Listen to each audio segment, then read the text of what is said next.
Hello and welcome to Recharge Wrestling. We're here to plug you into the world of professional wrestling. I am Fisher and I'm here as always with Keeney. Hey guys. And Krusty. It's fun. Hi everyone. Yep, 3-man pod again this week. And we usually start with our news segment. We had about 4 news stories last week. But to be honest, it's been a fairly quiet, apart from rumours and things, a fairly quiet news week in terms of concrete stuff. So we're not going to bother talking Hang on, about I've news. just thought of something. Apologies to just cut straight in there. Go on, Em. But didn't we have confirmation that Cody Rhodes is signed for WWE? We do, but I don't think is we. it I think official? we knew that. I think we knew that already. I think it's on a $4.5 million deal. To be honest, we will talk about that when we talk about Raw anyway. So I was just going to gloss over Sorry, because we'll talk about Seth Rollins. I've just ruined the start of the pod there. You'd think we planned this, but we're about as planned as an episode of Raw. I think McMahon's there. I was like, no, this is not happening. I'm entering into the introduction here, straight in. Rip up the script, rewrite the pod. Apologies. Yeah. No, it's all right. We'll discuss that when we talk about Raw anyway, I think. So we were going to talk about our new 2K22 universe mode that me and Keeney have started just briefly. So if you haven't seen that, on our YouTube channel, Recharge Wrestling, we have started a universe mode on WWE 2K22. A couple of episodes, we've got a draft video, which is the same format as this, just a video of us chatting. And then we've got 2 streams up now with actual matches and gameplay on it. And I hope you guys enjoy. V Fisher, Smackdown v Raw. I'm Raw. Fisher's Raw. And then we're going to we're starting off with a big tournament. There's the men's tournament, a women's tournament, and a tag team tournament. We're going to crown inaugural champions. And then from that, we're going to do our weekly Raw and SmackDown shows individually. So I will be doing Raw every week. Keeney will be doing SmackDown every week. And then we'll do pay-per-views together. And we'll do the big matches then. As well. So hopefully, there's interest in it. Hopefully I've really enjoyed doing it so far. So I think so much fun. I think we're going to enjoy doing it. Bloody awful. The whole thing is a right old pile of crap. This is why you interrupted, because you wanted to be involved in the new segment. Rubbing salt all in my wounds. It's amazing, actually, guys. It's really funny. I've watched a little bit of it. I just want to join in, but I don't have the same console. Well, hopefully, when we get to pay-per-views and playing in person, Krusty can get involved. And it'd be great if I could be a special guest referee, actually, between you two. Special guest commentator. You can do some commentary over the top of it. Yeah, exactly. I'm going to do everything. I'm going to be Vince McMahon and just Pat McAfee. Yeah, he's going to ruin your matches. Yeah, so just look out for that, guys. Really enjoyable so far. Go back and watch the draft on this channel as well if you haven't seen that, because that gives you background of who we picked and why for our tournaments. And then we will be doing a second draft video soon as well to pick the rest of the roster, because we only picked the top stars on the first bit. Yeah. Really. Yeah. So let's move on to our usual just weekly roundup, starting with SmackDown. Who wants to start? I've got the first line as Roman giving it the big un. That was my extensive notes there. He did, and then Lesnar gave him a big forklift through the car window. This was very Attitude Era, wasn't it? Yeah. It felt like we'd just gone back to 1998. This was car crash TV, literally. Like I quite enjoyed it, to be fair. Yeah. WWE spend some money on destroying cars, don't they? They break one every other week. I do wonder where they get these cars from. They're like, I wonder if it's like a, like Vince's 25th car. He's just, oh, go on, I just destroy it. Who cares? Yeah, forklift through the window, and then Lesnar just ripped off the door. Was walking around with the door for a while. Which was it was a image. fun segment. Short. You have to take it for what it is, don't you? A bit silly, but it was okay. We've had a serious feud for a long time. You have to add a little bit of this comedy in there just before Mania as well, because I guess you get a lot more of the casual fans watching that will absolutely love this sort of thing. Yeah, we love it. We're very Attitude Era, and this happened every other week, didn't it? I'm just waiting for someone to be sprayed with milk. Surely it's coming soon. But yeah, that was a good start to SmackDown. Yeah, quite unexpected. Quick action rather than it was good to have a different pacing, if anything, because sometimes we'll just get a boring in-ring promo that goes on for like 10 or 15 minutes. Then you just get a match, and it's like felt chaotic and interesting at least, compared to a normal type promo. Obviously, Roman started with a promo in the ring, but it kind of ended in chaos. So I quite liked it. The only issue I have with it, if I was to pick it apart slightly, is that Roman's dominance seems to go up and down. Like at one point, he's like the man, and he's not scared of anyone. He's the tribal chief, and the next minute he's like running away from the ring, even though he's got the backup. I loved of Heyman. The Usos. Heyman, he was like, "Oh, he's not coming. It's fine." And then as soon as he found it was coming, he was absolutely shit himself. Yeah.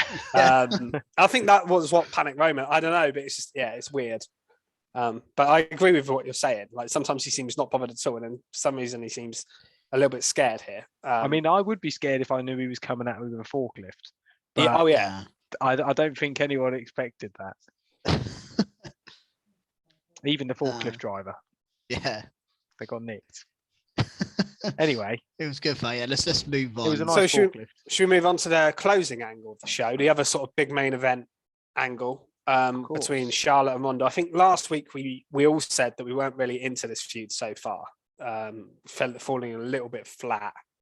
I thought they did a better job here of at least getting something. I think the cool visual of Ronda's mouth bleeding helped it here, because Charlotte attacked her with kendo sticks and got the better of her again. So she had the submission on the car, use of a car. Here she was doing the kendo stick outside the ring and then power bombed her through the announce table as well. So on top again. Yeah. And at least you got the cool visual of Ronda bleeding at the end of the show. Yeah, that was kind of my note, was Charlotte just keeps dominating Ronda in the build-up. I think that's probably what you have to do, really, because Ronda, I think everyone thinks Ronda Rousey is going to win this match at Mania. Yeah. And I think people probably, I think I still do, even though Charlotte's destroyed her 2 weeks in a row.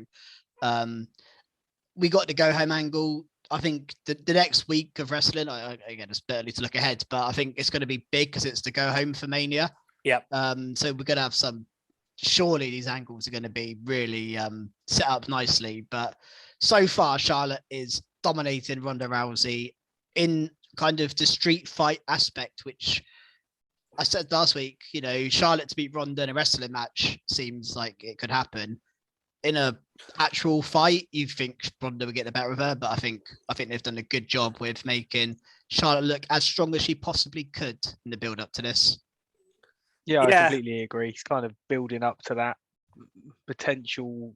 Well, I think we all suspect the same thing, that Ronda's going to win here, especially as she's been announced for the UK tour, which we're going to. It's really tipped it over for me. If she wasn't announced for that, then I think there's some doubt maybe Ronda's not sticking around, because she is a part-time star at the end of the day, but she's been announced for the tour, so I reckon they'll do rematches for the SmackDown title.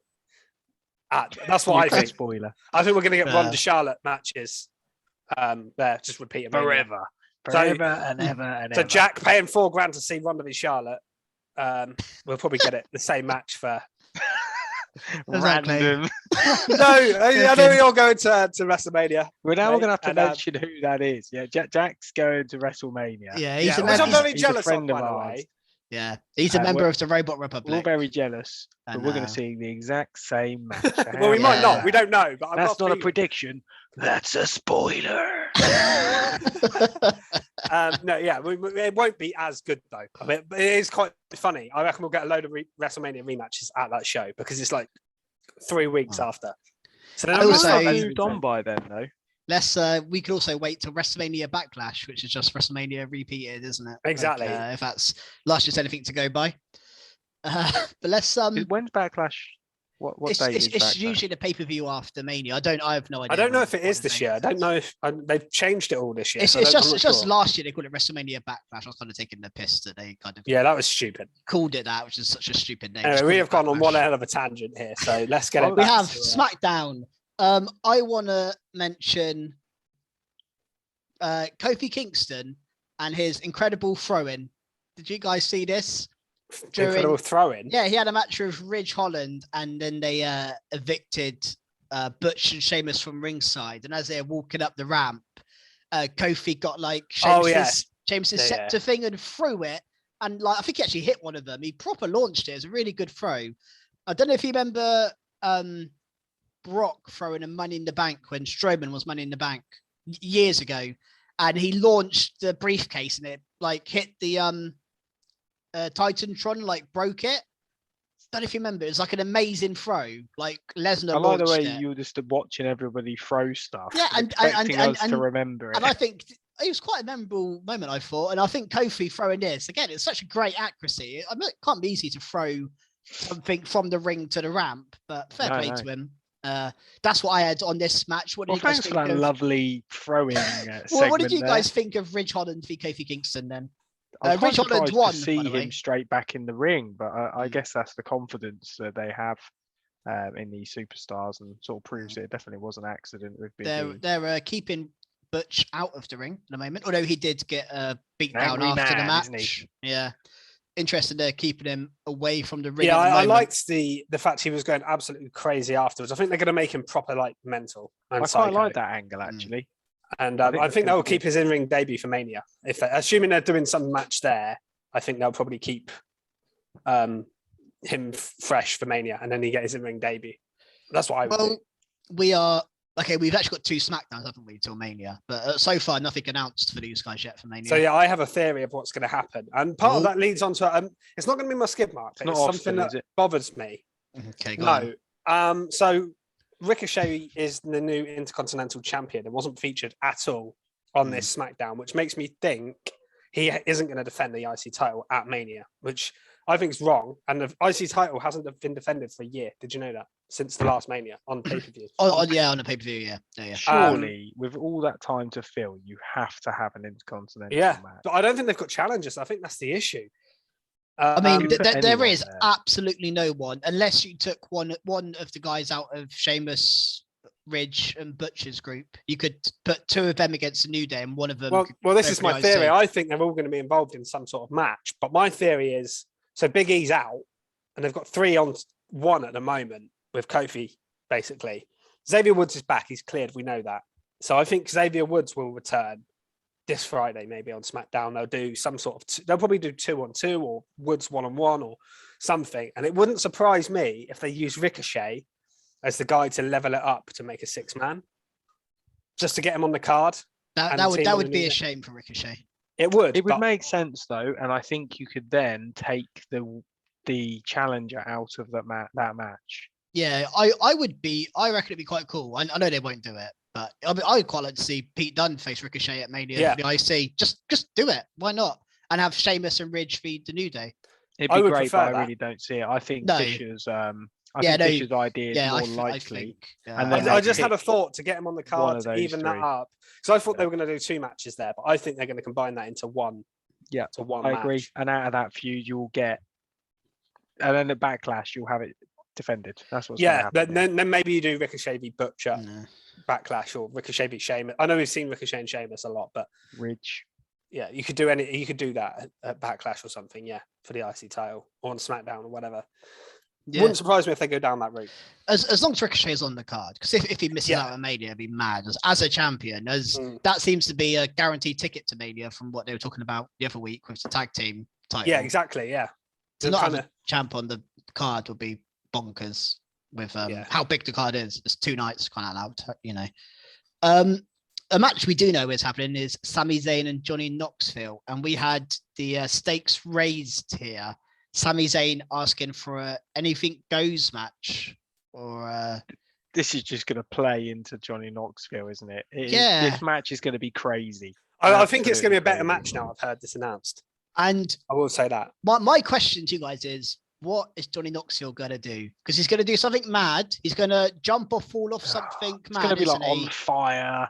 Like a fireball sticking out his bum, like jump off the stage through a table. Yeah, he's going to do the Shane O'Mac spot, isn't he, at Mania? I think we may get some more to Jackass power involvement as well. It wouldn't surprise me if he brings a couple. They're all going to come out, aren't they? Because now it's no disqualification. They can all get involved and Sammy is going to. I'm really looking forward to this. Yeah, match. I think this has made me a lot more excited. Taking away the IC belt from this match and adding this stipulation. Yeah, because I don't want to see an really actual Take it away, get rid of it completely off the card. Yeah, well, yeah, that's too far.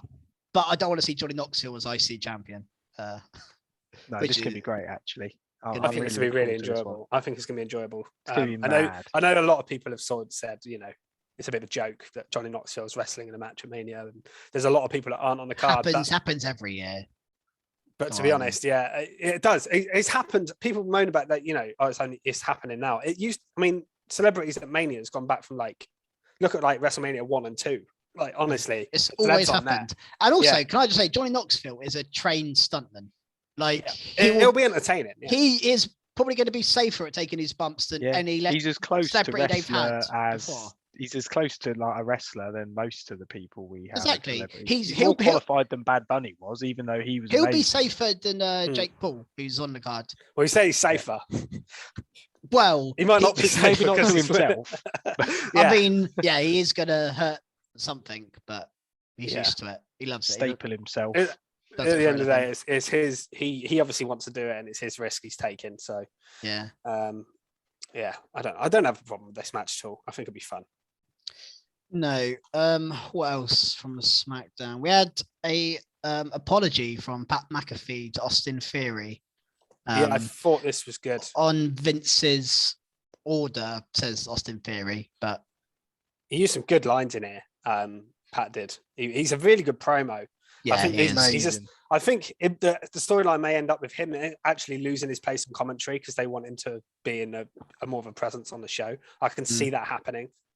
Like he gets fired from commentary but becomes a wrestler. I can see that happening because I feel like they think he's a star, and he is a star. He is one of the best parts of SmackDown, and he's a commentator. I don't mind that happening if he retains his spot when it fizzles out, because he's not going to wrestle week in, week out. No, I wouldn't mind him enough. commentating most of the time, but like getting in the ring occasionally. Sort of like King. Yeah, well, King that was actually going to be my kind of reason not to do it. Is I don't think it worked when Jerry King Lawler did it. Particularly, it gets a bit messy. And then you have, little parts of the show where there's only one commentator, and it just, I don't know. I was not a big fan of it. He could be an awesome GM. He could be an awesome manager. But really, I mean, as much as I would like to see him in these other roles, I think you get more from him being on commentary because you hear him every match all the time. You hear his voice more than you see any wrestler. Yeah, that's true. So I think he's probably in the right spot, just doing these odd matches now. Yeah, I think 1 or 2 matches a year is a cool enough spot for McAfee. As long as he's on commentary every week, I'd prefer that to him wrestling more often and being on commentary less. I think. Yeah, I understand what you're saying. I thought this was really good promo though. Like the crowd were into him, and I just think he's got star potential. But like you say, however you use that star, I think the fact that Vince went on his show and did a legit interview says that they must think a lot of him. Yeah, because he doesn't do that. So that I think that says a lot. And that also played into Austin Raw as well. He's just playing this role so well. He's so annoying.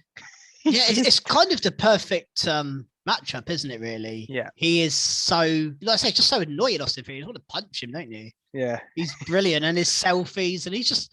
The fact they took the apology, even though he said sorry, you're a little bitch or something. Yeah. And he was like, "That's an apology. See you later."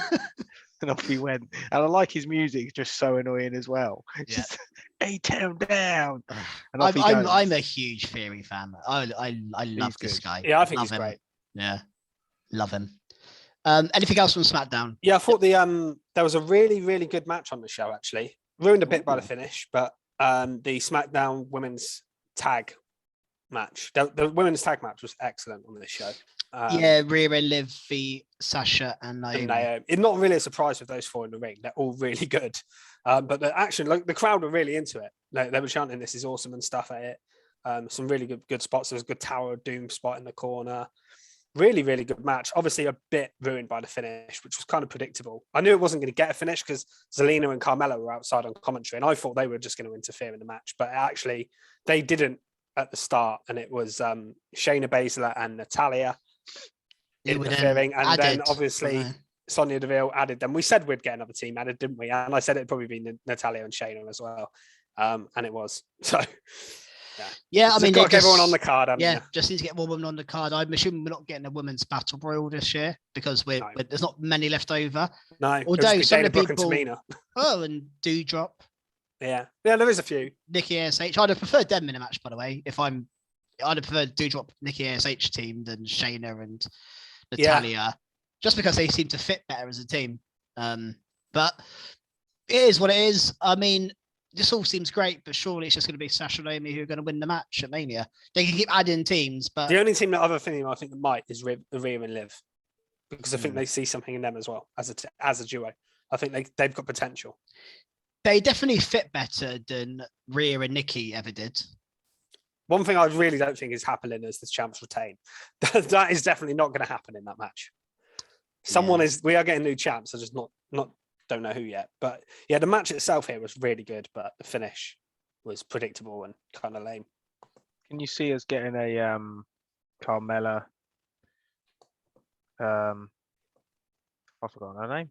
Zelina Carmella feud after this. I think they probably will split at Mania. Well, we had it teased on Raw. Where they was it on Raw? This was the tease on Raw. They had a spat backstage and Zelina slapped Carmella, but then they kind of got back together and beat everyone up in the ring, and it makes you think it's all just a setup. It was one of those angles. But I mean, they're doing something with Carmella and Corey. I mean, I think it's more to promote the show than anything to do with wrestling. I think Carmella will probably wrestle less and less as we go on. I think she's probably going to move more into that space than week to week wrestling. But who knows? Maybe we all know Corey's cleared for ring now, so maybe that's true. It's going to be the other way. Maybe it's actually only Malachi Black was still in WWE. Yeah, he was on the mixed tag. Malachi and Zelina. Yeah. Malachi versus Corey would be cool. Like, who's got the most tattoos? Tattoo off. Anything else from SmackDown? We've had dance offs. We will have a tattoo off now. It wasn't really much to shout about, but you had Los Lotharios versus Boogs and Nakamura, and the only real note I had from this is Boogs is getting over. Yeah, he is huge.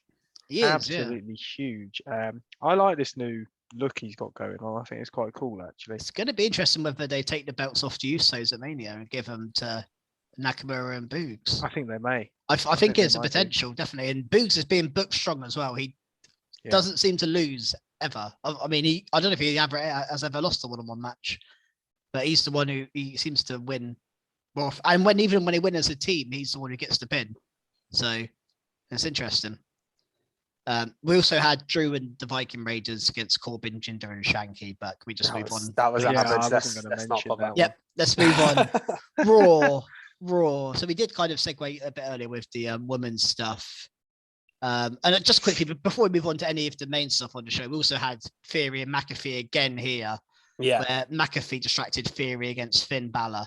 And I got a roll-up win, didn't he? Yep.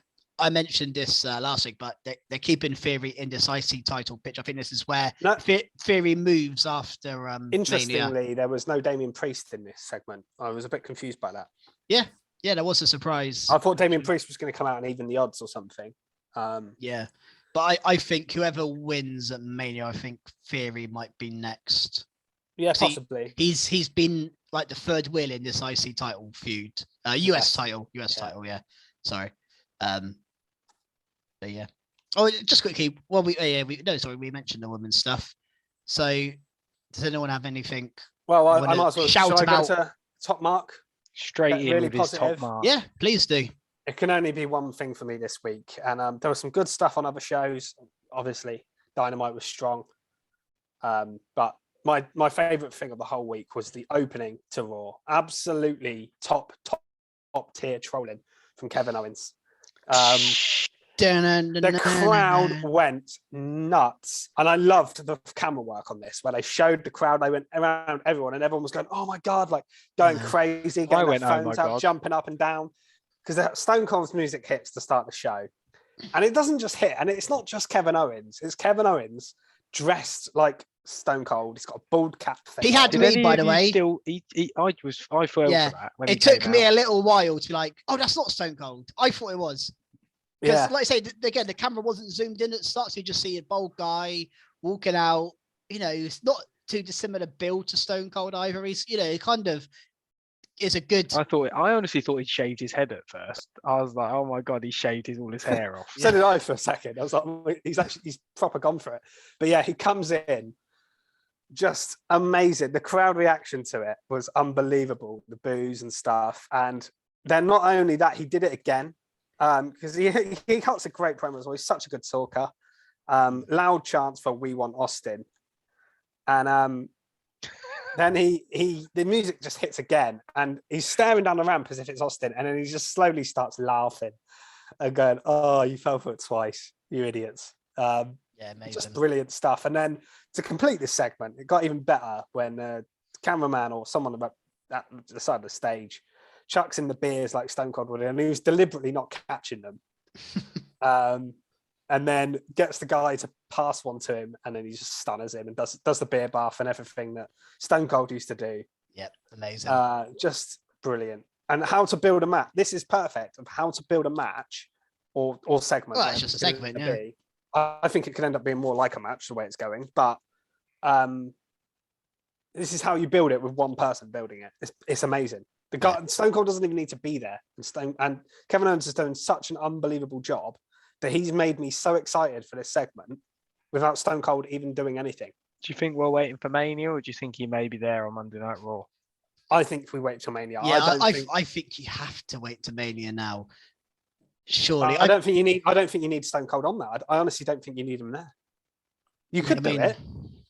I mean, no one's going to complain if he does show up. That would have been a cool go home angle, by the way, but they've done it the week before. The biggest praise I can give Owens here is this was very MJF. This was like an MJF. The entrance bit was. If MJF was about to do a Stone Cold match, this is what he would do. MJF. This is brilliant. Like everything, like I say, even to the point of not catching the beer and getting the guy to come in and stunnering him, and all of that is exactly what MJF would do. So. And he's the best heel promo in wrestling. And what I thought was very interesting is unrelated to this promo exactly, but related to Austin is Austin was on a chat show the other day in the States, and they were talking about him coming back for Mania, and he was talking about it as if it's a match. He was talking about it like that. I know it's not an official match, and I have heard rumors that this could close night one of WrestleMania. And if it closes, then we're getting a match. I think. Yeah. If it closes, I think it should. Like open or something like that. You start with a KO show and he comes down and stunners him, and I think there's gonna be a bit more than just a stunner. From what I've heard, Austin's got into like really good shape for this, and so I think we're getting a pretty physical altercation between the two of them, and I'm really, really excited for it. Yeah. Owens is my favorite guy probably anyway in WWE right now, and Austin is Austin. Like, who wouldn't be excited for Austin? If you're not excited for Austin, get a new hobby. That's what I've got to say. Turn off this podcast and go do some knitting. No, don't like and subscribe. We accept all opinions here. We like you're all right, brands. we do. That's true, but yeah. No, seriously though, if you're not excited for Austin, I think it's a bit odd. I do. It's going to be good. And to be honest, I'm just thinking, I went for a phase of not really liking Kevin Owens, and he's definitely won me back with this last few months with Seth. It's the heel turn, isn't it? Seth. The heel turn, He's better as a heel. Didn't like him as a face. I liked him as a face, but I think it had maybe ran its course. Yeah, he's definitely. He just kept losing. Just kept losing. But yeah, the stuff with Rollins is gold. Yep, absolutely loving it. And speaking of, speaking of Rollins. I mean, he got another opportunity to steal someone's spot at Mania. And okay, I think from Adam Pearce's point of view, this is weak management. Just keep giving him these opportunities. Yeah, and like AJ's just like, what have I done to deserve this? Yeah, but I don't think we've ever seen this before, where someone keeps trying to steal someone's opportunities. Like it's quite like a Seth freaking I've Rollins. not really of seen course this he can before, try this this. The only kind of thing I remember storyline. doing it was Cena did it a few years ago in the Undertaker thing. But I don't think he was stealing- fighting people to try and get their He spot. did have a match. I remember he had a match and he lost it on SmackDown. Well, what's quite good though is this gives them main events for their Raws. Like back to back, they've had Stone Cold, Kevin Owens and Rollins last week, and now they've had AJ and Rollins this week. They just keep getting great main events out of it. Yeah. But and there was a great match. Seth keeps losing, and we all know where we think this is heading at Mania. Can Seth Rollins lose to Cody at Mania, or are we going to get Cody beat Seth? Or, I mean, what do you think? Well, Cody's not coming back and losing straight away. Come on. But Seth's going to Come on lose now. again because he's That's lost the every prob- match in the that- build up. I've actually said Well, this a few he times. didn't really now. lose that match on Raw. He didn't lose the match. Edge caused the DQ. I knew they were going to do something. I knew they weren't going to have Rollins lose again. It was obvious Edge was coming down. But he Didn't win it, but he didn't Did he lose take the pin in the? No, he didn't take the pin in the tag match, but he did lose clean to Owens last week. Yeah, he did And lose also, to he got Owens. annihilated in the Elimination Chamber. Yeah, He got beaten by Roman. He beat Just- Roman technically. on the technicality. Yeah, but he but didn't. when was He the beat him. last? He didn't when get was the pinned, he last beat him. time he won? Well, we said this before. He but got beat by Edge. He did get beat by Edge. He doesn't. He has not won as a heel apart from against Rey Mysterio when he took his eyes. They had quite a few. That's probably his last proper feud win. Owens Was Rey Mysterio. and Rollins won quite a few tag matches together. That shows in the how build-up. good he is, though. and the then fact lost. that he can just keep plodding along in this top spot. Yeah, Yeah, and like I say, his defeats all have caveats to them. Like he beat Roman Reigns technically. He technically beat him. He lost here, but Edge attacked AJ with a steel chair. All right, he lost to Owens last week, but Could you imagine how different everything would be if he'd have actually beat Roman properly that night? That would have been unbelievable. who knows where we'd be now? We'd probably. But that would be still crazy. Imagine if you were doing Rollins versus Cody for the Universal Championship, and you were doing Brock v Roman for the WWE title. Oh, why did they not do that? Yeah, well, I don't think they. I don't think Cody was a plan. No, not long not ago. that. This No, is he wasn't. opportunistic, I think. Yeah, I don't know what Rollins would have been doing if this didn't happen. Just as we've got a dog that's joined Krusty. On, Sorry. For those of us on YouTube, he's got a little cartoon My dog little joined pet us. here. This will make no sense to random. those. I was trying to on, sort out my blurry camera, and then I just saw this little dog. That's cool. I mean, I've turned into Casper the Ghost for some reason. I've gone really. I was just bright. thinking- Fisher's Yeah, head's right. basically been. It's a floated Yeah, head. Fisher's, I was Fisher's sat on laughing the earlier. floor. Just- This is all professional stuff here. So this has been a horror show in terms of botches on this podcast, but you know it's good for those watching on YouTube. And if you're not, if you're listening on Spotify or wherever, go to YouTube and watch this back because you need to see Krusty's dog. if only for that. What else did we get? We got Becky Lynch promo. Saying she promises to humiliate Belair at Mania. Yes, it's a good promo, but Yeah, this story, I'm actually looking forward to this match, and I don't quite know why. Because I don't think the story, they've not told much of a story so far. I really like the story of her using the braid, and I like the fact that Becky is using the fans as a reason because of the SummerSlam stuff. I think it's been a decent story. I don't think it's been amazing. Is it Mania? Well, it's funny because I've seen quite a lot of people saying that this is one of the matches I think they've built best. And I agree it's been better than Charlotte and Ronda. Yep. And I think at recent weeks it might have even been better than Brock and Roman. Yeah, well, the only thing I'll say is they've turned the heat up on Charlotte Ronda. Usually they turn the heat up when we get close. AJ and Edge, sorry, the heat's turned up. Here, they're still on gas mark 3. They need to turn the heat up a bit. Gas mark 3. Have we just gone back to the 1980s? Yeah. Well, gas mark 3. Ronda and Charlotte have gone on the fan oven. Yep. And, Sorry, Krusty, you were going to say probably a more important point than my gas mark 3. You get mixed up with what you cook your pizza on. But one thing that has been turned up to 220 degrees fan oven is Becky Lynch's promos, I think she is showing off such a vast spectrum over this last few months. I think it's incredible. This again was a completely different promo. She was sat in the middle of the ring, really serious. Almost like Edge, sort of jokiness. We've seen Edge do these sort of promos. Reminded me of Edge, Seth as well. She's phenomenal, but I think she's definitely been sort of maybe practicing, training with Seth, because she really has got this. Both of them have. They're sort of playing off each other, I believe, but their game has been stepped up a notch. And I'm just so impressed with the sort of variation of promos that she's given. And this week, so I actually really enjoyed it again. I see what you mean about maybe it's gone a little bit flat, but it has been going on for quite a while now. And we're not getting the sort of big fights that we've been getting, I guess, out of and maybe you don't need Gas Mark 5 for all of your feuds. I don't think the thing with Charlotte and I think the difference between Charlotte and Ronda and Bianca and Becky is Charlotte and Ronda's promos aren't interesting, so they have to do something good like that. Whereas I think Becky Lynch can tell a story just through doing a 2-minute promo. Yeah. And I think that's why I prefer the feud, because I prefer cutting promos than like silly nonsense, I guess. I don't mind brawls, obviously physicality. I actually thought the one they did this week was quite good. The car stuff was a bit wacky.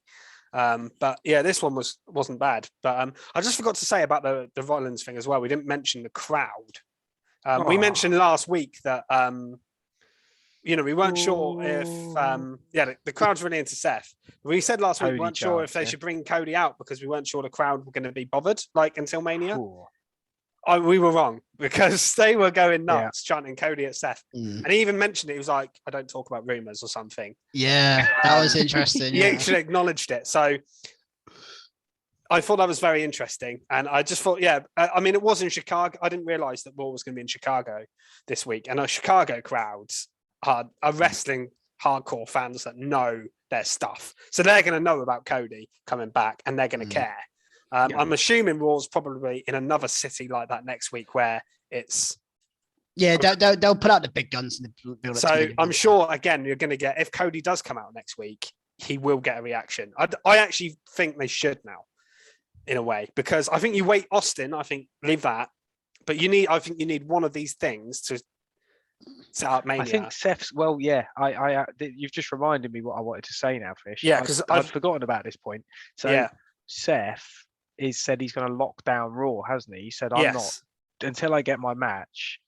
And this is a perfect spot to bring Cody out when he sort of completely stops. You might get Adam Pearce or someone like that come out and be like, look, I've got a challenger for you. Just wait to the end of the night. And then he's going to come out. Yeah. And he's just going to be like, Baka! That is right. They should leave it to the last image, so you see no confrontation or no physical confrontation between Cody and Seth staring at and him. You just see Cody arrive and look at him, and that's how you end Raw. Yeah. And I just want his entrance though. I want his entrance to come from AEW. AEW entrance. I am gonna pop him. I'll be like a feed of Pringles. I think you should have it. So the first, whatever the first match is on Raw on Monday. Seth comes down, just destroys everyone with chairs, goes absolutely nuts. He's like, this show's not happening. Like straight away, as soon as put a really crap match on first, so that it's get him to come out and stomp. Just go Reggie v Tozawa. Yeah, you do Reggie. Honestly, do a segment, then put Reggie v Tozawa on, and just have Seth just absolutely kill him. Yeah, it's like they're like, and Adam Pearce is like, whoa, like we have a match for you. Don't worry, like it'll be revealed later. And then throughout the night, Seth's getting riled up. And then after the main event, he comes down again, starts going mental. And then I'm excited now. Cody's music hits. This up, there's trouble. Yeah, I think that's what they should do. That's exciting. They could say, what obviously, would you do if Seth stood in the ring, and then and then you see a changing room, and it goes dun, dun, dun, dun, dun, dun, dun, dun, dun, and it's Goldberg. Oh God! No, that'd be awful. Imagine. Oh dear. God. All the hype. Oh my! That would be terrible. Or something like that. Yeah. I'd cry. I reckon if that happened. Horrible. Because the thing is, like, the last thing I want to happen next week is they just do what they've done the last 2 weeks. I think first time doing it was good with KO because that made sense. Their friendship. This week I was a bit like, oh, they're doing it again, are they? Okay. If Seth comes out again and persuade, because Roman and Brock are on Raw on Monday. Imagine if he's like, I'll face Brock and try and beat him. And then he just gets pinned by Brock. I'll be like, come on. This is getting silly now. I do not want that to happen. I can't see any other way now. They have to. The rumor was there that he's been signed for a couple of weeks. He's got his deal. I think also the whole point of building people up to Mania from WWE's perspective is to get people to buy the pay-per-view, isn't it? And to subscribe. How do you get more people? By keeping it a surprise or by showing him to the crowd and say he is wrestling? I think it's by showing him. Yeah. Keeping people in suspense. I agree. Because you can still keep the suspense with certain things. Like Austin, we know he's going to be there, but we don't know exactly what he's going to do. Yeah. You can have other surprises on the night that you bring out. You could bring the Undertaker's going to the Hall of Fame. It's in Texas. It would not surprise me if the Undertaker does something on the show. Not a match, but something. So you can still have these surprise things. Yeah. And bring Cody out and know that the match is happening to build the hype. With no beat down at all to give no sort of inclination. No, I wouldn't do any physical. Just a stare down. Oh, I can't wait for Raw now. Yeah. Well, we might watch it again, hoping Cody's going to come out, and it doesn't happen. So. And it turns out it's actually Omos he's facing because Omos also wants a match. That's a good segue. Then he also wants a match. What did you guys think of him beating Apollo and Aziz?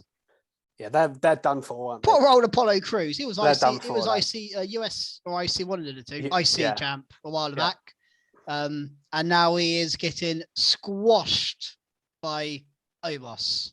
Yeah, I feel a bit bad for them, but I mean, they have built Omos. What do you think he's doing at Mania? Well, the rumor is, and this could have been a bit of a news segment, but it's not confirmed, is that they're trying to get Bobby Lashley cleared. So obviously Omos was clear in his promo that he wants someone at Mania. I mean, Seth could have just gone, all right, then, I'm not on the card, I'll challenge you. Yeah, exactly. If I feel like, okay, I'll go Mania there then. But yeah, no, we'll ignore that. Obviously, Seth deserves a better spot than that. But Lashley coming back and facing Omos, I would be fine with that. I think that is Lashley, because thing is, people are like, oh, Lashley deserves better than that. But he wasn't meant to be on the card. He's injured. They couldn't plan a big match for Lashley. As long as Lashley beats him. Lashley should beat him. Yeah, 100%. I think Omos will do Mania, and I think he's going to disappear. Do you know, that's another thing. Kind of hope so. We're talking of surprises here, right? You could do this as a surprise comeback. You could do Omos has an open challenge. You don't know it's going to be Lashley, and it's Lashley. That's fine for me. And then Lashley comes out, beats him in 2-3 minutes. Bam. I mean, the other option here is Gable Steveson, who we saw on this show. He's won like another wrestling, I don't know what it was. He's won another wrestling NCAA title or whatever. He's won another championship. Left his shoes in the ring. He is now, he is now finished with that, and he is now free. And he's on the Raw brand. He got drafted. Yeah. And the fact that they showed him this week with that made me think, is he going to come back? And they can leave it till after Mania. I think we're getting Raw after Mania. What introduction this would be if he turns up at Mania and beats Omos. Like, wow, here he is, Gabe Stevenson. Because he can clearly wrestle because he's won all these championships. So that could be another option if Lashley. I reckon they might have that in their back pocket if Lashley can't be cleared. Yeah, I think he comes out third. I think the Raw after Mania is a good place to debut new people. I think he'd be perfect for that. Well, can we just talk about someone else who's coming out? Yes, after Mania. He's finally coming. We have a date for Veer Mahan, 4th of April. Stick to it. Raw after Mania. He is coming out. To be honest, I would rather if he could be the third option in this as well. He comes out, just batters Omos, and he's like, comes out on 4th. In all fairness, if they want a big pop, he gets a good reaction. Honestly, I think he's going to get a good reaction. How long is it now? It's like 6 months. Honestly. It's been since the draft, which is a long time ago. Like I say, it's nearing 6 months. It's October. I'd almost say this is more anticipated come arrival than Stone Cold right now. He's been going on so long. Unfortunately, I've seen him wrestle twice on main event, so I've seen him. Yeah, I don't watch main event. And don't watch it; it will spoil it for you. You want to see him? I've seen him. Well, to be fair, we did see him wrestle on Raw before when he was with Ginger and Shanky. And that was where I became. I was like, this guy's quite good. Yeah, I remember you guys saying part of the Veer fan club. We were on board. OGs, OG Veer fans. And now he's coming. He's coming big time on the 4th of April. But we have a date. It's just funny because he's been on his way since October. The worst thing is these vignettes have had absolutely no direction. It's just the same thing every week. There's no like story. There's no story. There's no like. There's nothing. I don't know why they. Like I say, I think it got to a point and they were like, let's just troll. The thing is, this is their point in debuting him in middle of February if he's not going to be on the Mania card. Because you're not going to feature him on Raw, are you? But it's started in Oktoberfish. They could have debuted him in November, December. I get that. But once it got past a certain point, yeah, I think they did the right thing in actually holding off. Because if they had debuted him a few weeks ago, he won one match on Raw against like Cedric Alexander or something. Yeah. And then if he's not on the Mania card, he wouldn't be featured on Raw because it's all concentrated on Mania. And we would have forgotten about him already. So I'd rather they wait till after Mania when they might use it. They might. They probably still won't, but they might. Let's hope so. I hope they do. Yeah, because we've been waiting long enough. I want to see Veer on my TV screen. I think he has something about him. His Twitter, he has good Twitter game as well. I've noticed his Twitter. He seems like a good guy. So yeah, I hope he comes and does well. If you want to come on the show, Veer, if you're listening, which he probably is. Shoot us a message. You can come on. That'd be 2027. We'll build you up. Yeah. Every week we'll say Veer, come in soon. We'll never actually appear on the pod. First, we might as well do that. Who knows? We might as well. Yeah. It's the same as WWE. Exactly. Veer will appear on the pod soon. Coming soon. Dear. Good old Veer. Oh dear. Here we go. We also on the show we got the Mysterios against Ziggler and Roode in a tag team match. But the real story from this match was the Miz unmasking Rey Mysterio, which I've complained about unmasking people before, and Rey Mysterio's been unmasked more times than I've had hot dinners. But here we go, he's been unmasked again. And are you guys happy with this as a build to this match? I'd be more happy if the problem is, I don't think this is a common done thing on WWE. I think the thing that's in the back of my head is that AEW do this all the time, so I dislike it like you do, Keeney. Yeah. I don't like the unmasking, but we've seen it with Ray a few times as well, though. The AEW have done it before with Ray. Yeah, just not every other week. Like every Penta match is unmasked. So I think it's adding in a way to the disrespect these guys have. I quite like the fact as well that Dominic asked for a towel to put over his head, because usually they just like mess about with the ripped up mask when you could just get a towel or a t-shirt or something. Yeah. So I thought that was actually quite a normal thing to do. Yeah. I guess. Logic. Yeah. Well, if they didn't know, just panic, try to like cover their face with the ring bell or something like that. I think that what can make this angle work is Miz mentioned afterwards in a promo that he was going to bring Logan Paul with him wearing it next week. And I think we haven't seen that before. We may have over the years, but I haven't seen that. I don't remember seeing one where they actually take the mask and wear it themselves. Someone wears it to the ring. So Logan Paul, he's already a disliked character. Maybe he should wrestle with it at Mania. Yeah, that could be quite interesting. And Ray gets another one and wears one as well. Yeah. Oh yeah, of course. Yeah, of course. Yeah. He's got one. That's it. That's all he's allowed. But I think that could be quite interesting actually if they do that, because I think that's something adds a different dynamic to their feud. I saw Maurice was already like doing some stuff with it. I can't remember exactly what it was. She put it on like a mannequin or something. Okay. And so they're using it at their home. They're doing weird stuff with it. I want to see this mannequin. Yeah. As long as they don't do a Ty Conte and Sammy Guevara. I was going to mention. I thought maybe I won't. But I was like, yeah. As long as she's not doing the same thing. Shoot. We'll get to that later. With the mask. Oh God. As long as we. Good, yeah. Well, I look forward to talking about that later. If people don't watch AEW, it's going to make no sense. Well, stay tuned for later where we will talk about that. The only other thing worth mentioning, and it's not Dana and Reggie, but that's their mention on the show. The only thing worth mentioning was RK Bro beat the Alpha Academy, and we saw a pretty more. I think I said this last week. A bit more of a kind of heelish side to the Street Profits, who came down and just destroyed them after the match. And I like this new Street Profits. I like it. It's good. Never seen it before. They needed the change, didn't they? Yeah, really good. And I think that's it for Raw. Unless anyone has anything else. Yeah, not a lot to say about that. I agree with you about the Street Profits. Thank you. Thank you. Is all I have to say there. Shoosh. Let's move on to NXT.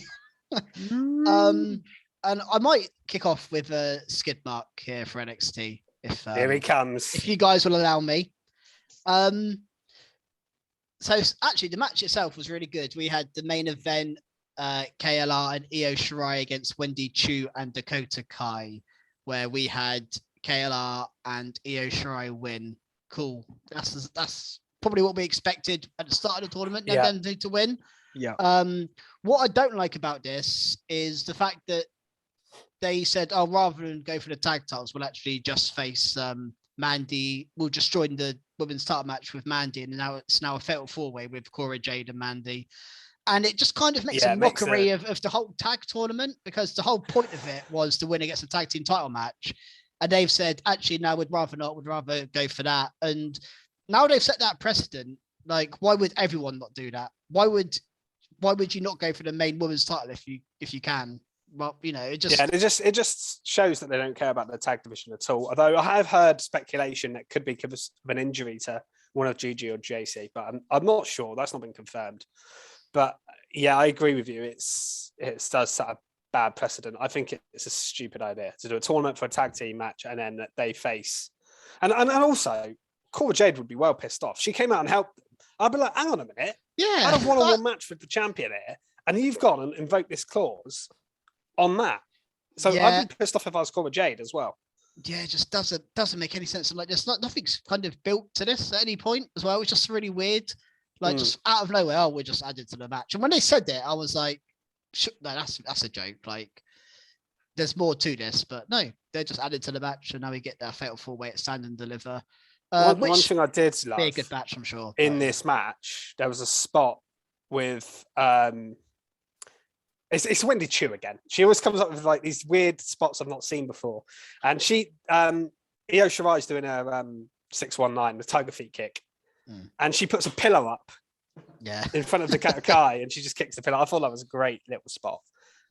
She's a cool little girl. She's really good. I thought there's 3 of the top women in NXT in the ring with her here, and I thought she could hang with them quite well. Didn't think she looked out of place wrestling wise either. I thought she could hang with, Io Shirai, Dakota Kai. They've been around for a long time in NXT. 2 of the best women in there, and Kaylee Ray has proven to be one of those as well. She did some great dives in this match as well. She's amazing, Yeah, I thought the match was really, really good. It's just like you say, the ending left a bit of a sour taste because that was stupid. Yeah, Wendy Chu is the Orange Cassidy of NXT, isn't she? Yeah, she's the female version, kind of, isn't she?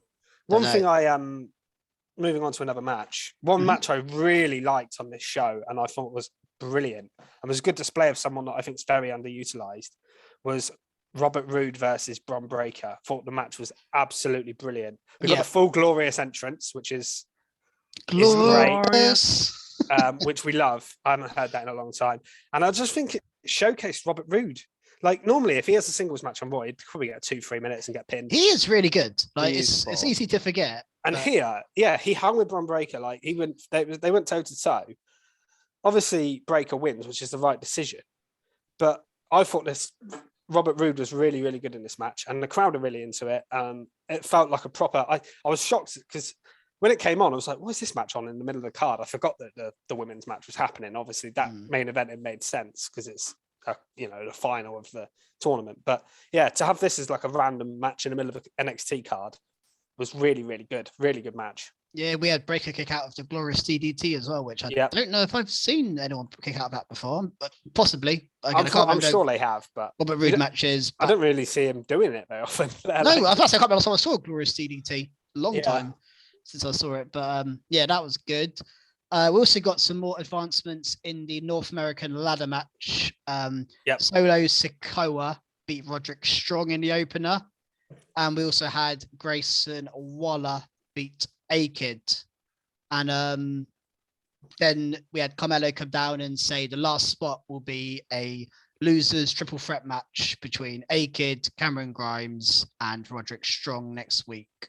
But obviously, we've had Cameron Grimes say he needs his redemption, and he's probably the most likely to win. But I've got a feeling A-Kid's I think they gonna should win. push A-Kid. Yeah, I think A-Kid's going to win it. I think it'll be amazing in that Carmelo's match too. promo was like, "You may be A-Kid, but you never be the A champion." I thought it was quite a good line from him. Yeah, I think it's going to be A-Kid. I think it actually plays into Cameron Grimes' character more if he doesn't win. Yeah, maybe it does. Maybe you're right. Yeah, I think that ladder match is shaping up pretty good with Solo Sikoa, Grayson Waller. I honestly think that's going to steal it. Yeah. Yeah, it'll be good. Just Solo Sikoa's really good as well, isn't he? He's another one that is come through and he looks really good. Yeah, no surprise with that bloodline, but yeah. Yeah, big fan of Sikoa. He's amazing. We also got Tony D'Angelo against Dexter Loomis.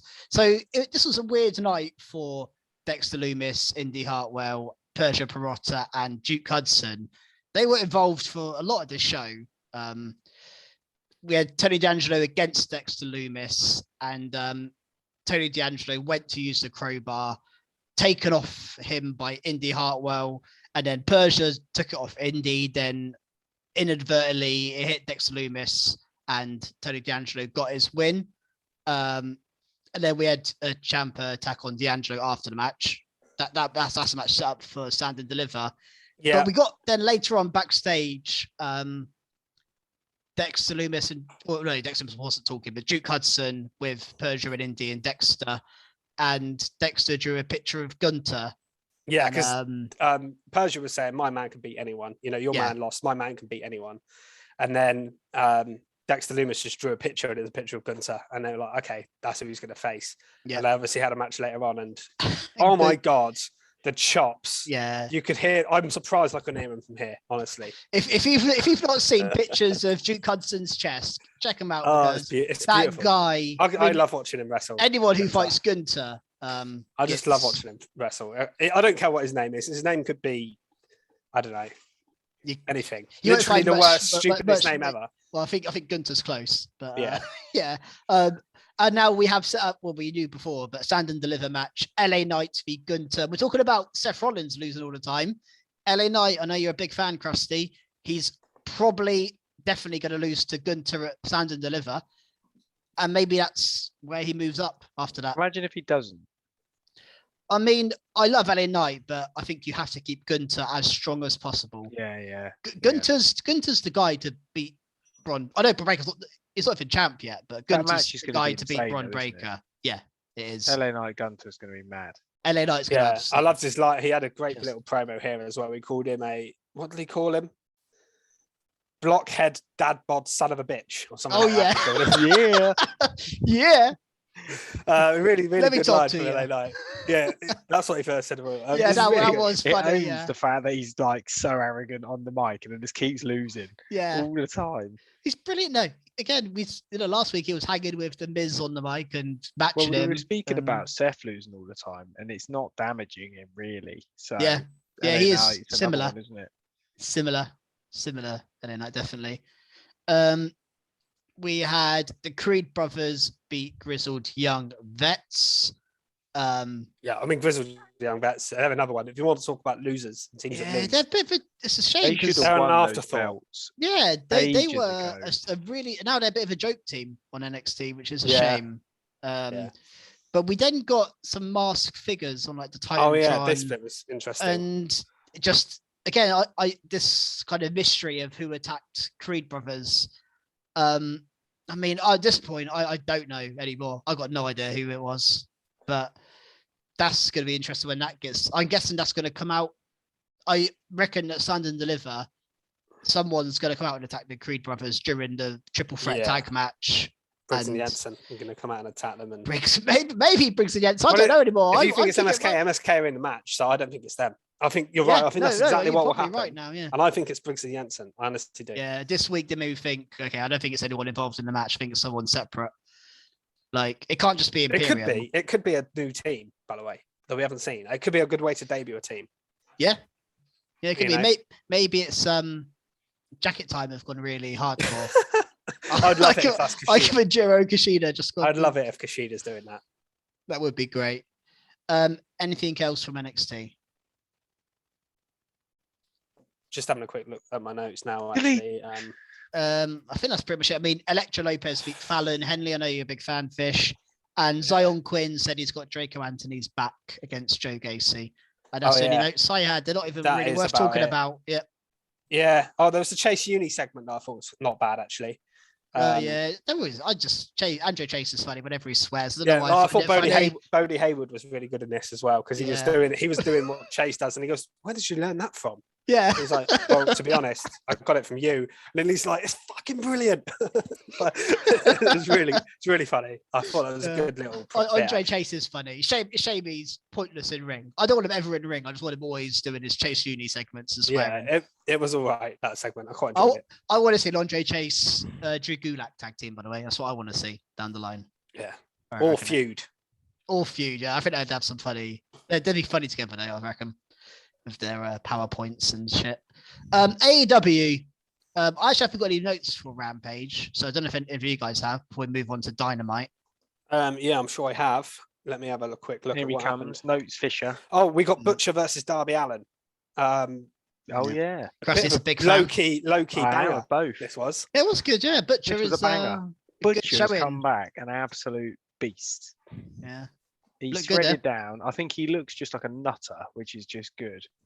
I'm well impressed. And Darby, that dive he did out of the ring, just sort of like smashed at 100 mile an hour. I think he actually cut Butcher. I noticed he had stitches on his eyebrow, and I think he actually cut him by smashing into him so hard. I'm not surprised. I think he tried to save Darby a bit, but he still plowed into the barriers. He went that fast. Yeah, I don't think you can protect Darby when he does stuff like that. Like, you can try, but he's moving.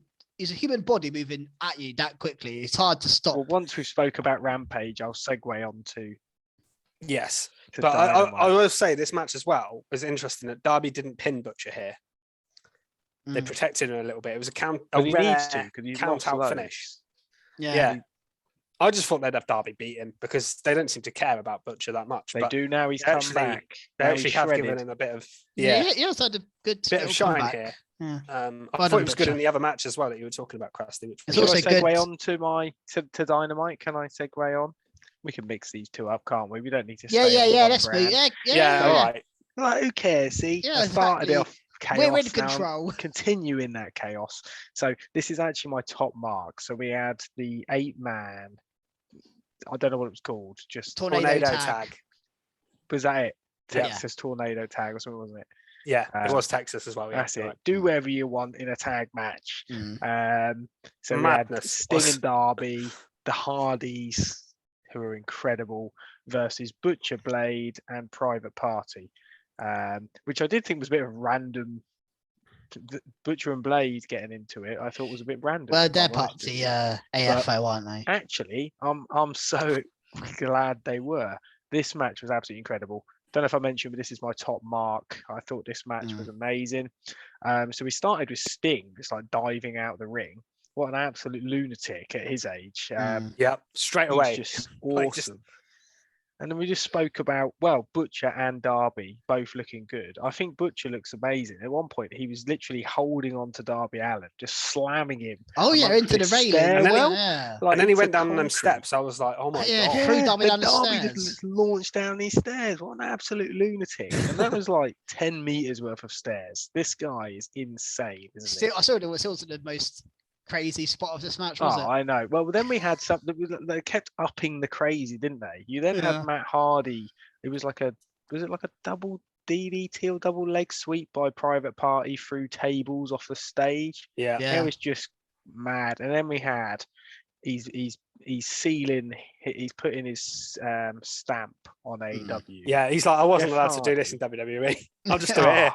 he went to he got this ladder which was just ludicrously tall. I mean, you wouldn't have a step ladder that reached. And this is all backstage as well, which is really cool. It made it look cool. Yeah, India concourse, wasn't it? Yeah. In the backstage, not area, in the ringside. Cool. So yeah. And there was a bit just before which made me laugh. I always love it when someone lobs a weapon and someone launched a bin. I think like Darby launched a bin at Butcher. It was great. I love that bit. But that weren't the part I was really impressed by. So we had obviously Jeff climbed this massive ladder and then climbed onto like this ledge above the windows, and then just the most incredible swanton bomb onto Butcher and Blade, I think it was, who were just lying on a massive row of tables. They didn't really protect him because I had a quick sneaky look under the table. Normally you put like an airbag or something. They just had a load of random boxes under there, just like empty boxes. And also Jeff Hardy landed on their legs, right? Like, so he would have, like, he didn't like land like on like a soft part of their body, so that would have hurt. I mean, Hardy's used to it. I think for that height though, you have to land on their legs or you're going to hurt them. If you land on someone's ribs, you're going to crack some ribs, aren't you? But what an absolute nutter! Yeah, as if we needed to know how amazing and insane Jeff Hardy is. He then pulled this off, and at the end of the match, it's a win for Sting and Darby. But yeah, amazing match. Loved it. Tizzle as well. Shout out to him. I bet he loved Jeff Hardy doing that because I know Jeff Hardy's his fave. Yeah, to see him doing that, I'm sure he loved it. I loved it. It's like old school Jeff Hardy from 20 years ago. By the way, how much has Matt just turned himself around here? Yeah, I like him he's again. He's gone from being zero to hero here. He's so much cooler. This is amazing. Keith Minardi's. I mean, I'm looking forward to the down the line Jeff Hardy Darby Allin match where it's going to throw in assaults at each other. That's got to happen, hasn't it? It's got to. This match was great because it was just like, it was kind of quick and just so much action. It's very similar to the pay-per-view match they had when it was Matt Hardy and Private Party against Singh, Darby and Sammy Guevara. Very similar style match in terms of just craziness. It's a mad match to do on TV. Like, this really was. Yeah, it was really good. Again, I know there's a storyline behind it, but, it didn't need to happen here. Like, this could have, I don't know. It just seemed, just mad, but loved it. Yeah, it was close to being my top mark as well, but I know Krusty liked this match. And also, the Kevin Owens segment just popped me so much that I wanted to go with that. But this was, in terms of matches, the match I probably enjoyed most all week. I thought it was really good. I think this really, was really my good. favorite match. Might not have been technically the best match, but it was definitely one of the most enjoyable, if not the top one. Yeah, it was mad. Is there anything else from Rampage before we get into Dynamite a bit deeper? I will have another look at my notes because I did have quite a bit. There was Max Caster versus Keith Lee, which was just nothing outrageously good, but you got Hobbs and Lee brawling again afterwards, and the Acclaimed smashing him over the head with a boombox. Swerve made the save, so it looks like boombox bit didn't look so great, I must say. I'm a big fan of the Acclaim, but that boombox hit didn't sell. We have Hobbs on the other hand looks amazing. Yeah, we've got Swerve the Starks for the FTW belt on a Rampage tomorrow. Yeah, that's cool. That's got to end with some sort of interference, hasn't it? Yeah, and I think he mentioned about Keith Lee being in his corner or something. So there seems to be the pairing those two together. Yeah, a couple of other little bits from this from Rampage. So you did House of Black versus Fuego del Sol and Bear Country, which is a very random team. Yeah, that's so random. House of Black looked cool here and just beat them fairly convincingly. You had Dan Lambert promo with Sky and Paige, and he was wearing the belt, which made me laugh because he called himself a code champion. So Dan Lambert is TMT champion, confirmed.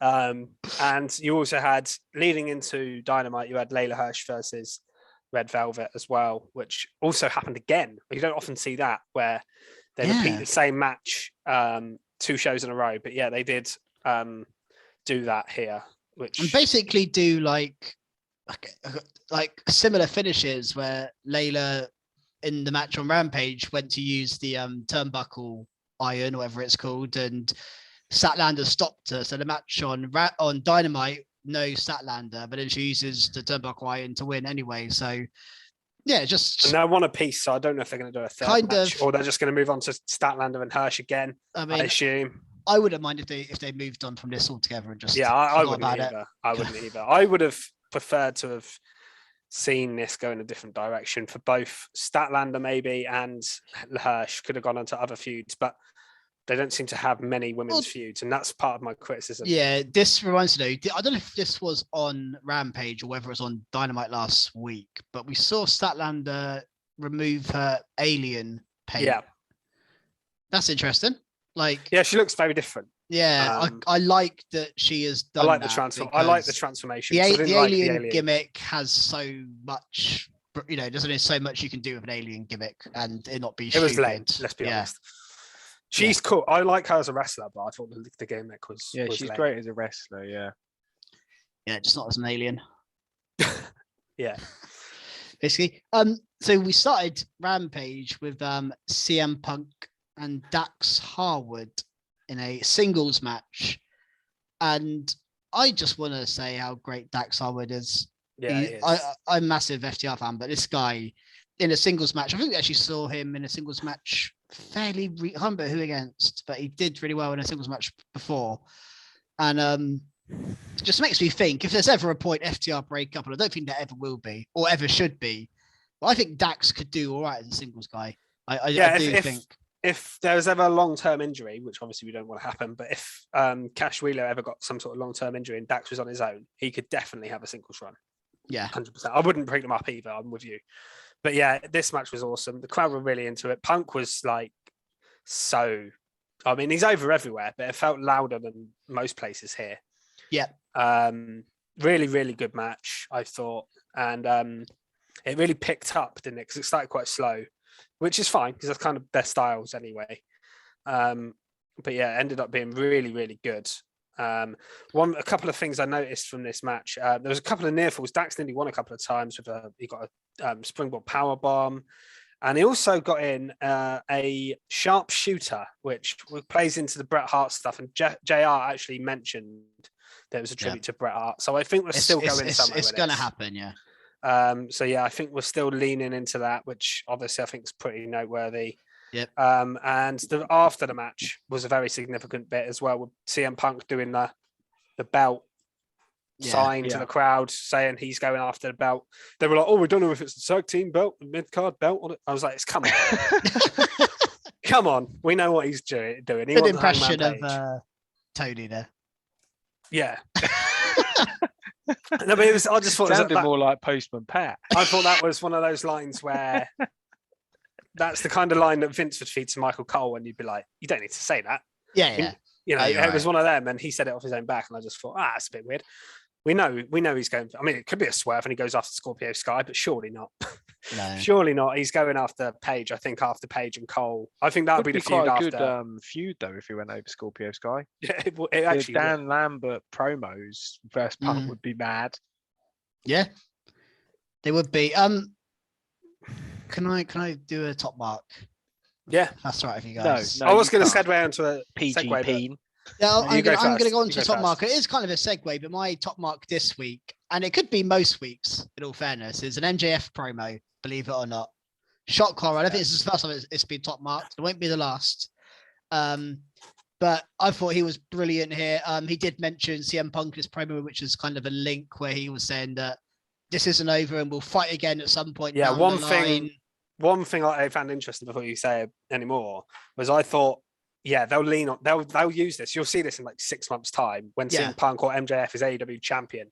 They'll face each other for the belt. If Punk wins the belt, they do this down the line. Yeah. And then they do that, and then MJF beats him for the title or something mental down the line. Yeah. I think they'll use that. I think that was done by design. But yeah, carry on. No, I completely agree. And this promo was about Wardlow, essentially. Fully about Wardlow. And interesting how he was like, these guys cheat your name, but only because I brought you into the industry. They didn't know who you were before I brought you. I made you here. He made some good points. He's like, you're signed by me, not by AEW. And he was like, I'm not going to release you from your contract. I'm going to actually continue to pay you. But I'm going to pay you to stay at home until they forget about you. And, no more matches and all this stuff. And it's great. And just building this up. And obviously Wardlow came down and security guards stopped him. Yeah, Sean Spears being a dick in the background, which is Sean Spears' role. And just brilliant from MJF, and just really adding more spice to this Wardlow MJF feud, as if they needed any more spice added to it. Again, I don't know where, how Wardlow gets back on TV. I don't know what they do. Someone else will hire him, I reckon. Yeah, I mean, Tony Khan hiring him is the obvious solution, but at what point does that happen? Like, how long? I reckon another wrestler might bring him in. And how long are they going to keep Wardlow off TV for? Because I don't think it'll be that long. MJF said he's paying him to stay at home. Yeah, I don't think they'll wait too long, because obviously he'll cool down significantly, and he's red hot at the moment. Yeah. One thing I liked about this promo and segment in general was obviously the ring was surrounded by security, and I was thinking, oh, here we go. He's just going to do the standard. He's going to beat up all security, get in the ring. MJF's going to roll out the ring or something like that. Yeah. But no, the security actually kept him down. He beat up a couple of them. Yeah. Eventually, they all got the better of him, and they actually held him down. And I was like, oh, okay. They're actually good security for once, because normally the security guards, it's like 10 guys getting beaten up by one guy. But here, I actually like that they didn't do that. The other thing I liked, you mentioned the CM Punk section of the promo, proper savage line when he said, "I'm not done with you until I'm attending your funeral and pissing on your grave." I was like, bloody hell. MJF. He has absolutely no line, does he, MJF? I know you don't like murder promos, Keeney, but Jesus. I didn't mind that, actually. To be fair, he didn't actually say he was going to kill him. Yeah, exactly. He didn't say, I'm going to... If anything, that's a nice thing to do, go to someone's funeral, so yeah. Yeah, exactly. Nice, MJF. Not on piss on the grave, though. Yeah, that's probably a bit much. What else, AEW, has anyone got? Well, you've just been really positive. I want to move on to Skid Mark. Actually, way to ruin the mood. Yeah, well, it's got to happen. I've been critical sometimes of the way they put the women in AEW, and there's a couple of things to go on here. But the one segment, there was two. I thought Dynamite had some really great stuff on it, with like Moxley and Thingy, Jericho, MJF there, the Hardy match. All of this stuff was great, but it's brought down by two segments that I thought were really weird and not very good. And the main one of those was the Thunder Rosa celebration. She's just won the AEW Women's Championship. It should be a really big moment for her. And she came out and said about 2 words and then just got screamed at repeatedly by Vicky Guerrero. I don't think she spoke at all, did she? She may not have even spoken at all. Yeah. Excuse me. And then Vicky said some like stupid kind of a bit racisty kind of stuff to her as well. Go back to Mexico. And this was not good. This was not good at all. You don't make your champion have that on the first thing, and using that as heat. Vicky Guerrero is annoying anyway. And it does seem to be, I've seen a few people point out, everyone, when they win the title, their first feud seems to have to be with Nyla Rose. And I don't mind Nyla having a title shot.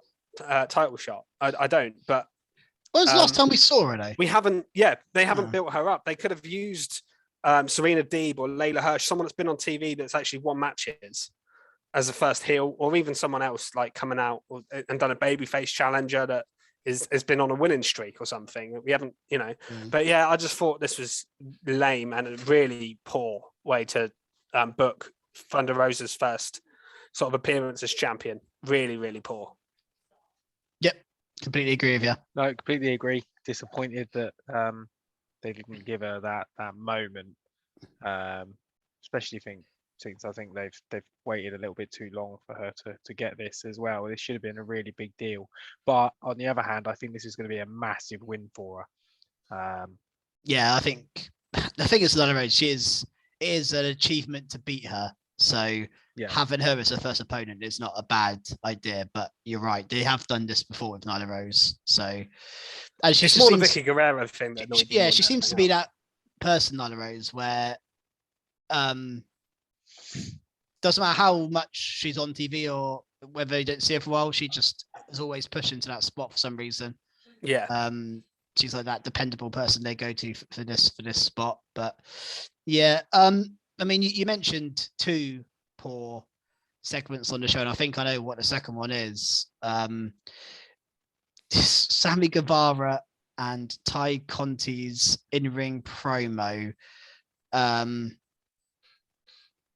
Just I don't know. They are the cringiest couple. Yeah, it's honestly. really just I just don't like it. I don't know why, and I love both of these people individually. I think Conte's great. I think Guevara's great. Guevara on promo is usually quite good, but this just did not work for me at all. Yeah, even the Lambert part of it as well, when he called a Lucha Horus. I did kind of laugh. Yeah, Lucha Horus was I didn't quite want to laugh, funny. but I Yeah. did. But at the same time, it's not good, is it, really?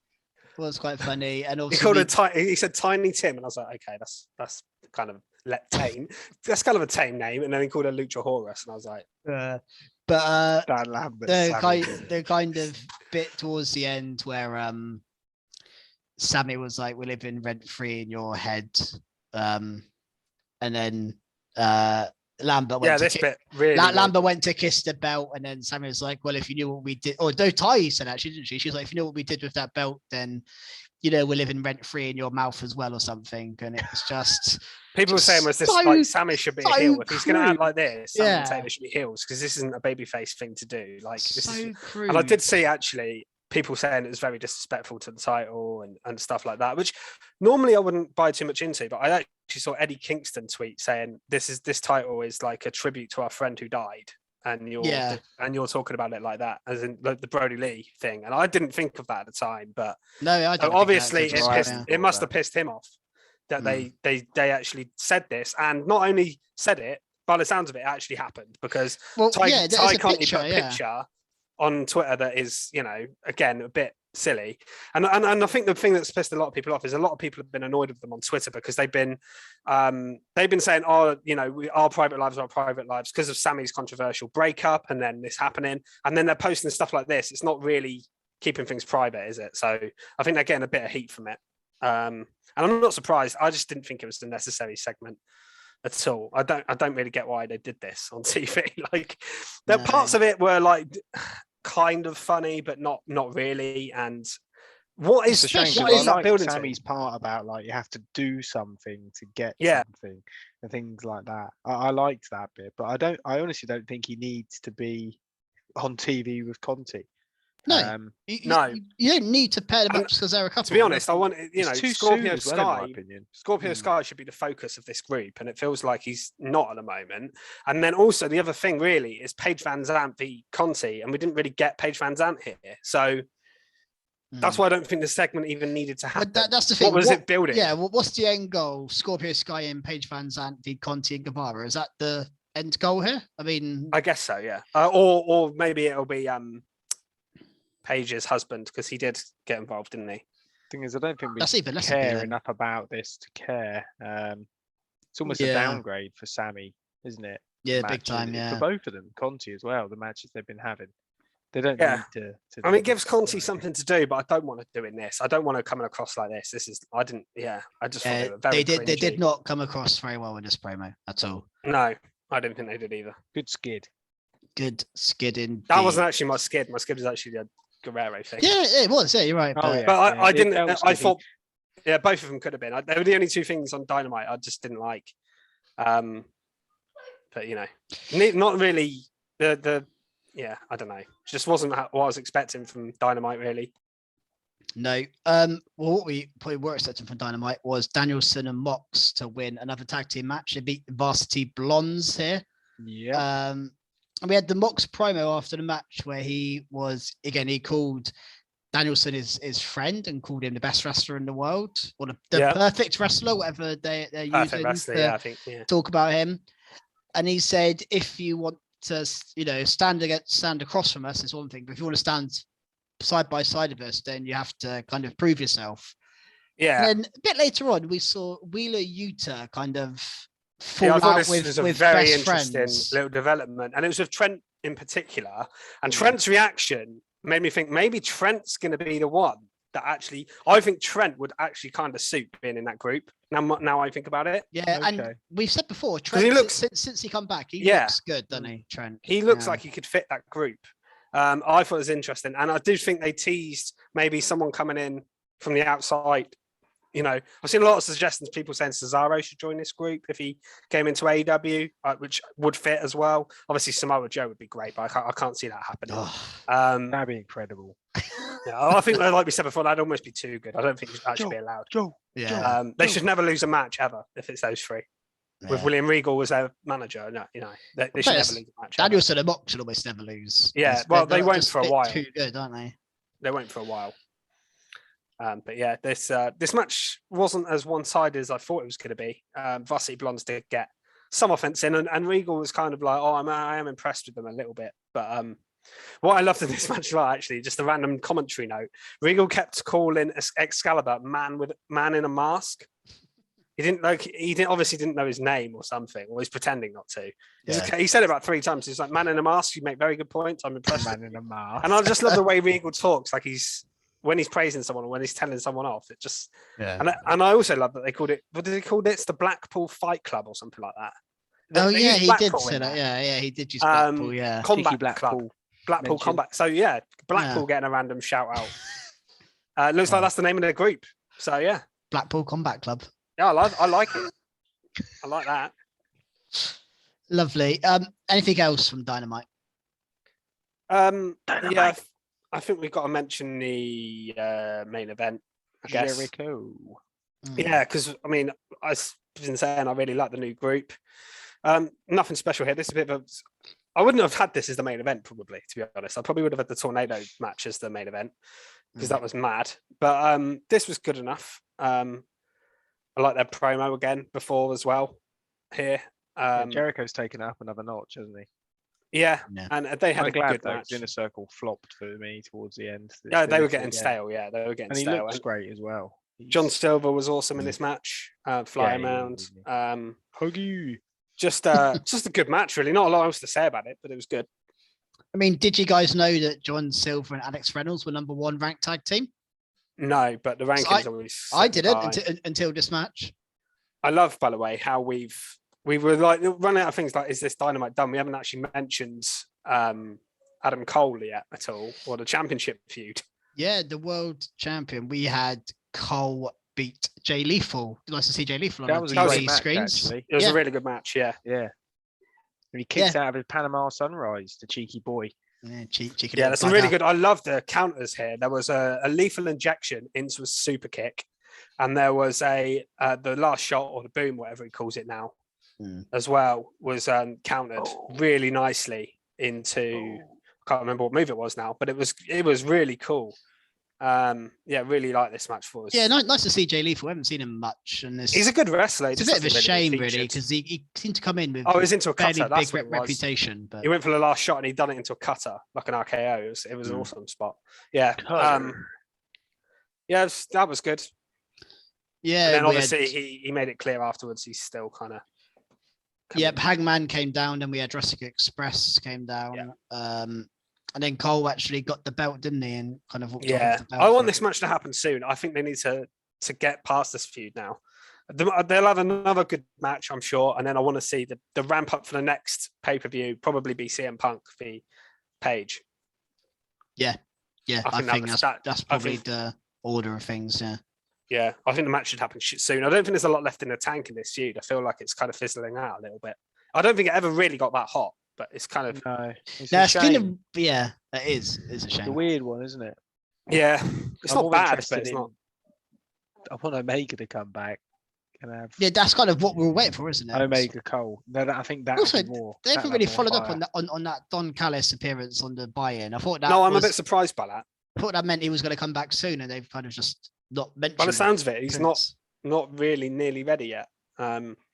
He's had more surgeries and injuries than we thought. He had so many like little niggling injuries to rehab. But, he's obviously taking when he comes back though.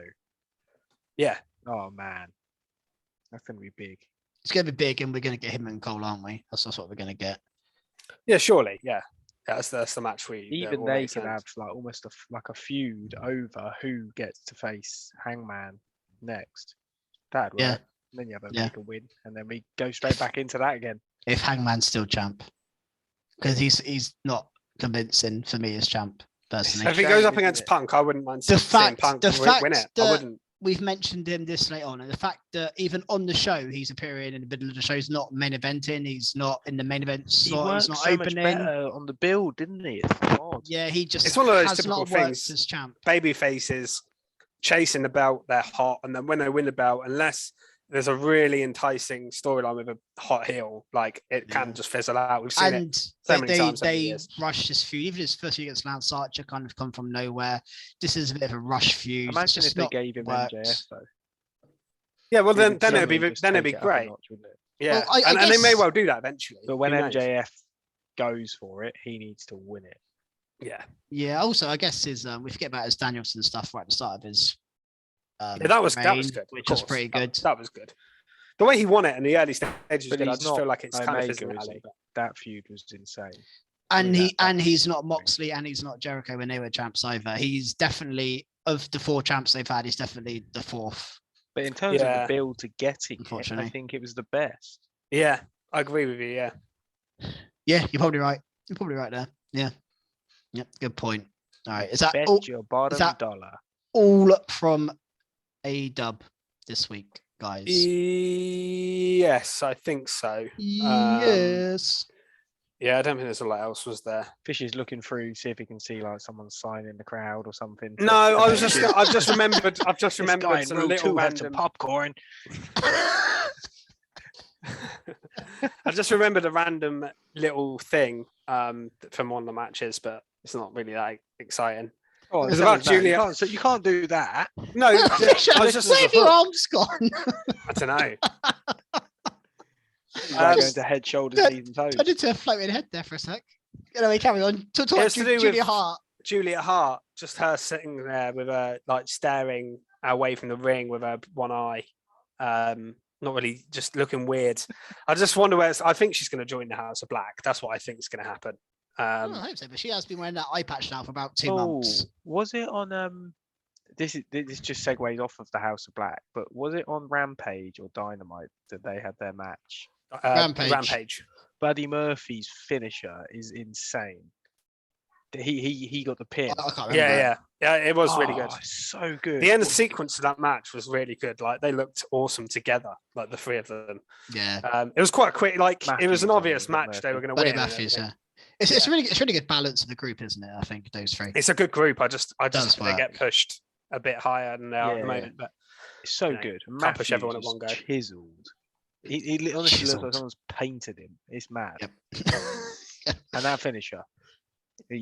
I'm actually gonna go back and watch it because I can't remember it. Yeah, that finish is insane. Just watch that last couple of minutes. Yeah. It's really impressive. I don't think he's going to be able to do it on anyone big, but for most of AEW's roster, he could. It's not a big roster, is it? No. All right. If is that all, Fish? You're gonna want to talk about? No. Anything more on Julia Hart, or is that no? I was seeing if there's any more important sequence to miss. I just randomly thought of that point. I just thought it was an interesting thing. I just wonder where that's going because it's got to go somewhere. That's what the fans want to hear. That's why we call you Fax Fisher. That's what people tune in for, is the Julia Hart content at the end of the pod. That's what they're here for. All right. Well, that is us done. Unless Fisher pipes in, but we are. Yeah, I think we're done for the week. We're gonna go away. We're gonna recharge our batteries. I think we're all near and empty on our batteries. This has been a long pod. We've had a lot of segues and gone off on tangents, but we have a lot today. It's enjoyable though. It makes it fun. Yeah, it is fun. I think we need to go and plug in and just get back for next week. But before we go, we need to again plug our WWE 2K Universe mode. As mentioned at the start of the pod, we have the draft video. We have the first 2 episodes of the Recharge tournament, and there will be more coming. I think it's worth mentioning as well that next week, of course, will be predictions for NXT and Mania. So there'll be big. We'll be doing a lot. This is going to be big. That is a good point. Yeah, stand and deliver. Predictions in. Yeah, next week we have the biggest predictions of the year.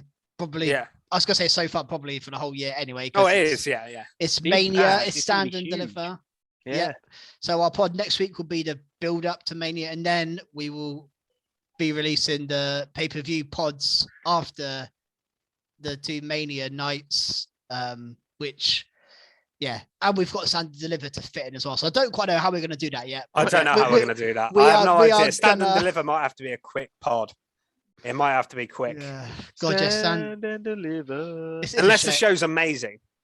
Which it might well be. It could be. Mania has to take the precedence. We're going to fire. Of course it does. Yeah. We're gonna charge up, and we're gonna.